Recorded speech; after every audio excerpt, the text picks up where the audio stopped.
चंडीगढ़ के सेक्टर 24 का ये वही कमरा नंबर 105 है, होटल कमल पैलेस, जहां पर तीनों आरोपी आकर ठहरे थे।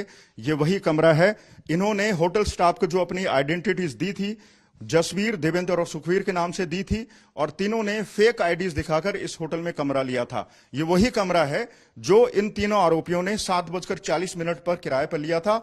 होटल स्टाफ को बताया था कि वो मनाली से आ रहे हैं और उनका अगला डेस्टिनेशन हरियाणा है। लेकिन 1 घंटे बाद दिल्ली की क्राइम ब्रांच और राजस्थान पुलिस की एक टीम एक साझा ऑपरेशन के दौरान होटल में दबिश देती है और इन तीनों को गिरफ्तार कर लेती है।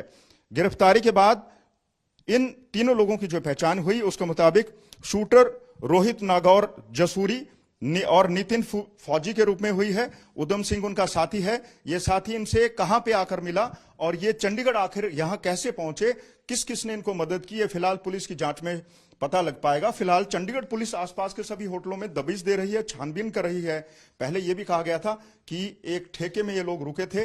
अब तक की जांच में यह सामने आया है कि उन्होंने गोगा मेडे की हत्या करने के बाद एक स्कूटी लूटी थी। स्कूटी लूटने के बाद उन्होंने एक ऑटो रिक्शा लिया। ऑटो रिक्शा के जरिए बस अड्डे तक पहुंचे थे और बस अड्डे के बाद हिसार आए।